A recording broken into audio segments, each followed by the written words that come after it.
ദയാനിധിയായ ദൈവമേ, കഷ്ടപ്പാടിൽ ഞങ്ങൾ നിന്നെ വിളിക്കുമ്പോൾ ഞങ്ങൾക്ക് വിശ്വാസധീരതയും പ്രസന്നമുഖവും നൽകുന്ന നിന്റെ തിരുമുൻപിൽ നിന്ന് ഞങ്ങളെ തള്ളിക്കളഞ്ഞാൽ ഞങ്ങളെ സ്വീകരിക്കാൻ വേറെയാറുണ്ട്.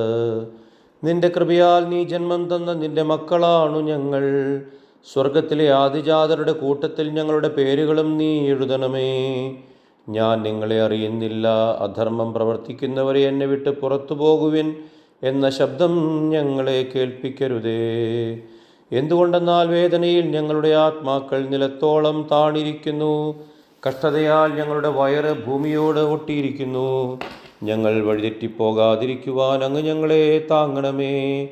വലയുന്നവർക്ക് ആശ്വാസവും ഞെരുങ്ങുന്നവർക്ക് സമാധാനവും, ദുഃഖിതർക്ക് ആനന്ദവും, ബന്ധിതർക്ക് വിടുതലും, അടിമകൾക്ക് സ്വാതന്ത്ര്യവും, രോഗികൾക്ക് ആരോഗ്യവും, തെറ്റിപ്പോയവർക്ക് തിരിച്ചുവരവും, നാശോന്മുഖർക്ക് രക്ഷയും, ദരിദ്രർക്ക് പ്രത്യാശയും, മരിച്ചവരെക്കുറിച്ചുള്ള നല്ല ഓർമ്മയും നീ നൽകണമേ.